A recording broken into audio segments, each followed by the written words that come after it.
같은 경우는 개인의 필요? 결핍이 저는 직업적 소명하고 연결된다고 보거든요. 10살 전까지는 입에 담을 수 없는 아동학대, 11살 되던 해에 저를 시설, 고아원? 저한테 그때 무슨 말을 해주셨냐면 제가 큰 위로자가 될 거라고 그랬어요.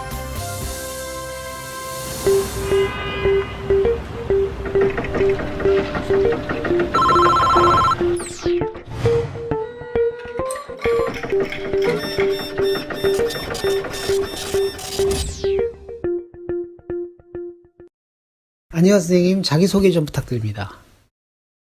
안녕하세요. 저는 고등학교에서 상담 일을 하고 있는 애플리라고 합니다. 하시는 일의 정식 이름이? 교육부에서 이제 하고 있는 위 프로젝트예요. 학교에서는 편하게 상담실이라고 합니다. 위클래스의 학교 상담요사. 네. 교사는 아니에요. 저는 임용고시를 보진 않았어요. 무기계약으로 상담사죠, 상담사. 하지만 아이들은 저를 선생님이라고 부릅니다. 학교에서 다른 선생님들도 저를 선생님이라고 부르고. 원래 정식 명칭은 학교 전문 상담사죠. 저는 사실은 심리치료사라고 불리기를 더 좀 심리치료사. 네. 어떻게 해서 이 일을 하시게 된 걸까요? 저 같은 경우는 개인의 필요? 결핍이 저는 직업적 소명하고 연결된다고 보거든요.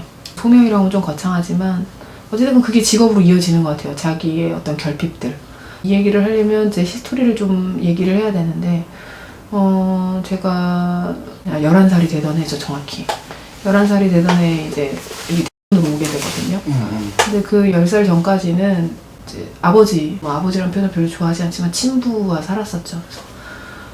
그때 진짜 입에 담을 수 없는, 지금 보면 거의 무슨 뉴스에 나올 만한 아동학대를 당하면서 이제 살았고, 그때 이제 엄마는 안 계셨고, 나중에 알고 봤더니 친모는 저를 낳자마자 이제 그냥 던져놓고 나갔다 버린 거죠, 일종의. 집을 나가버리신 거죠. 낳고 바로.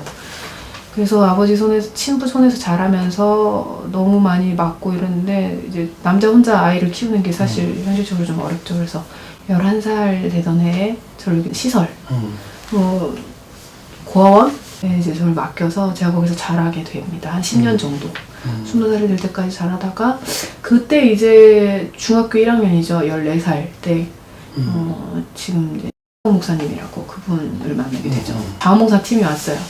그래서 자원봉사 팀이 매주 한 번씩 오셔가지고 저희를 만나고 공부도 가르쳐주고 뭐 복음도 전하고 했는데, 뭐 그때 이제 복음 전할 때는 하나님이 있다면 이럴 수 없다, 내 인생이. 굉장히 분노가 사실 지금까지 저를 여기 이끌어온 것도 사실 분노의 힘도 있는데 그런 부분들이 있었고, 그러다가 이제 고등학교 때 제가 10월인가 9월에 취업을 해요. 저는 이제 실업계 고등학교, 네, 실업계 고등학교를 갈 수밖에 없거든요. 아동 양육시설에 있으면 그때만 해도 인문계를 진학하면 수업료가 안 나왔어요. 어쩔 수 없이 실업계 고등학교 갔고 취업을 그래서 빨리 나갔고. 그랬는데 그때도 자원봉사팀이 계속 오고 있었어요. 근데 그분 중에 한 분이 근데 자기 추천 전형이 있다. 그래서 사회복지 공부를 좀 해봤으면 어떻겠냐. 그래서 제가 어이가 없었죠. 나는 나를 서포트해줄 부모가 있는 것도 아니고 내가 뭘 할 수 있겠냐. 그리고 공부라고 하는 걸 논 지가 언젠데, 중학교 때까지 공부를 좀 했지 고등학교 때부터 공부를 거의 안 했거든요. 그때 이제 목사님 그 일을 어떻게 듣고 원서를 냈으면 좋겠다 와서 설득을 했는데, 그때가 원서 마감 하루 전이었을 거예요. 목사님은 계속 가능하다, 할 수 있다, 저는 불가능하다. 거의 어떻게 보면 두세 개가 맞붙었죠.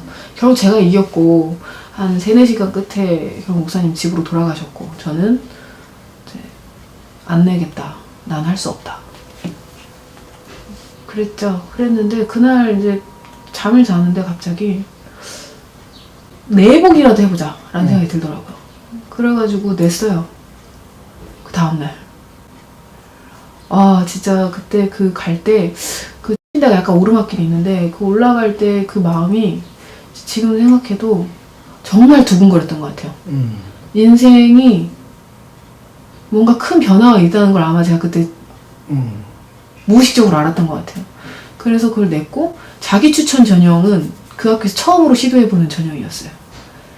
그래서 저하고 한 친구가 뽑혔는데 남자 하나 여자 하나 뽑으셨어요. 그래서 제가 합격을 했죠. 합격을 해서 자 이제 어떡하지? 등록금이 그때 290만 원인가 280만 원인가 그랬어요. 그래서 이 등록금을 어떻게 할 것이냐 막 했는데 제가 그때 취업을 해서 좀 벌어놓은 돈이 있었고 목사님이 한 2만 정도를 도와주시고 그러셔서 제가 차 타기 등록금을 해결을 했어요. 근데 하고 나서 저절로 이제 기도가 나오더라고요. 근데 기도도 사실 뭐 그런 우아한 게 아니라 제가 그때 막 욕을 했죠. 어떡할 거냐고. 나 이제 붙였는데 이게 당신의 뜻인가 본데 나는 내 돈으로 벌어서 어떻게 할 방법이 없다 지금. 난 부모도 없고 근데 만약에 당신이 뜻이라면 어떻게든 보내주라 그랬는데 제가 이제 그 현대아산 장학금 하고 삼성에서 장학금 한 학기 받고 현대아산에서 3년을 장학금을 줘서 제가 그러니까 제 돈 한 푼도 안 들이고 1학년 2학기부터 네. 4학년 2학기까지 네. 7학기. 네 그것도 하고 심지어 제가 이제 생활비를 이제 막 어떡할 거냐고 이제 막 그랬는데 생활비는 학교에서 근로장학생 하면서 이제 버티게 됐죠. 기적이었죠. 정말 기적이었죠. 그래서 졸업을 했죠. 진짜 제 돈 하나 안 들이고. 학교를 들어갔는데 장학금 받으려면 3.6 B 플러스를 꼭 넘어야 돼요. 그걸 안 넘으면 장학금을 안 줘요.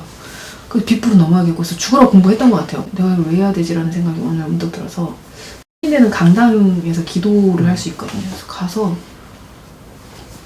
기도를 했죠. 나도 이제 쭈뼛쭈뼛 하면서 했는데 그럼 제가 그때 막 울면서 물어봤던 것 같아요. 내가 왜 이 공부를 해야 되는지 얘기해보라고.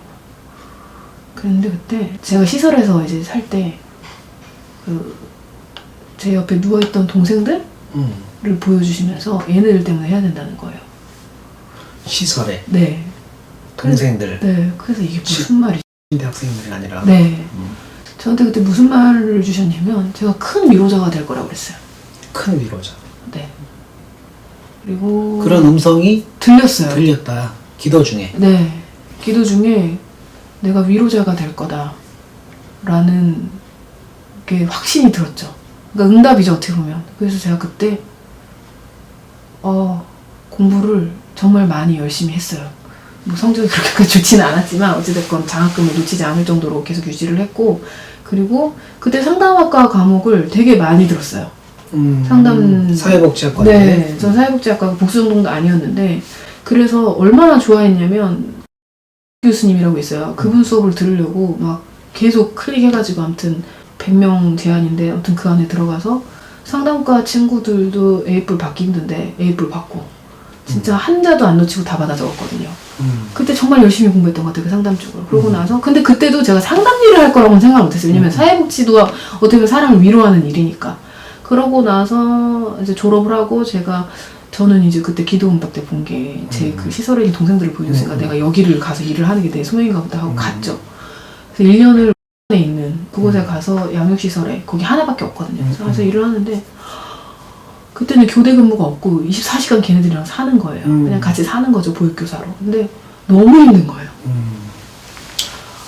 이건 아니다. 너무 힘들어서 내가 이렇게까지 힘든 일을 할 수는 없다. 그래서 제가 거기를 이제 그리고 거기가 이사를 또 가는 바람에 너무 더 멀어져서 안 되겠다 싶어가지고 나오고 종합사회복지관에서 한 2년을 또 사회복지사로 일을 하면서 그때는 이제 조금씩 그 가족복지팀이어서 이렇게 많이 어려운 분들 면담도 하고 거기서도 2년 만에 이제 계약이 끝나서 제가 또 다른 직장을 구해야 되는 거예요. 그때 참 기도를 했어요. 하나님 내가 어떻게 해야 될까요? 그랬는데 교육청에 이제 위센터라고 거기서 사람을 이제 모집을 하는 거예요. 위센터는 어떤 곳이에요? 위 프로젝트 아까 말씀드렸는데 1차 세이프티넷이라 그래서 거기가 위클래스고 교실, 학교 단위의 교실. 위클래스는 학교에 있는 거고 네, 그다음에 위센터는 교육청에 있는. 교육청에. 그래서 클래스가 감당 못하는 케이스들이 넘어오면 이제 위센터에서 어떻게 그러면 보면 위클래스보다 더 심한 상위, 네, 상위 개념이죠. 위센터로 네, 몰리는 거죠. 그래서 위센터에 들어갔고 제가 갔을 때는 교육청 위센터 같은 경우는 설립한 지 이제 1년 조금 1년, 2년 안 된. 그랬는데 이제 거의 초창기 멤버죠. 저도 어떻게 보면. 그래서 들어가서 거기서 이제 일을 했죠. 사회복지사로 사실은 시작을 했죠. 근데 위센터는 상담을 하는 곳인데 어떻게 사회복지사 자격증을 가지고 거기에 들어갈 수 있었어요? 위센터는, 원스톱이라 그래서 상담사, 임상심리사는 이제 검사하는 분, 심리 검사하는 분, 그 다음에 자원 발굴. 이렇게 어려우니까 이렇게 심리적으로 어렵기도 하지만 가정적으로, 경제적으로 어려운 부분이 많거든요. 그런 아이들 자원 연결해주는 사회복지사. 이렇게 하나의 원팀이에요. 미센터는 그러니까 상담만 하는 게 아니라 네, 다 해요. 원스톱 솔루션을 한꺼번에 네, 그냥. 원스톱 서비스를 하기 때문에 그래서 제가 사회복지사로 일을 하는데 자꾸 상담 케이스가 늘어나니까 이제 그 상사분이 이럴 거면 사회복지도 어차피 상담을 배우지 않냐, 상담 자격증을 좀 땄으면 좋겠다. 그래서 그러니까 사회복지사로 들어갔는데 자원 연결해주고 네. 그 일을 하러 갔는데 상담도 하시게 된 거군요. 네, 그러니까 제 걸 하면서 또 해야 되는 상황. 근데 좀 워낙 재밌었긴 했는데 그래서 일단은 상담사 자격을 준비를 했죠. 근데 붙었어요. 어떻게? 청소년 상담사 네. 자격증이 붙어서. 네, 붙었고 자격이 생겼고 그래서 이제 상담을 아이들한테 부끄럽지 않게 할 수 있게 됐죠. 자격도 있겠다 해서. 그러면서 그때 아이들을 상담을 많이 했어요. 근데 정말 중한 케이스를 많이 보죠. 좀 심각한. 진짜 심각한 아이들이 많이 몰렸으니까. 네, 정말 겁도 많이 났었고 그때 많이 울기도 했었고 그러면서 많이 배웠어요. 정말. 그러면서 이제 윅센터 같은 경우는 계약을 1년마다 하거든요. 전 1년마다 시험을 쳤어요.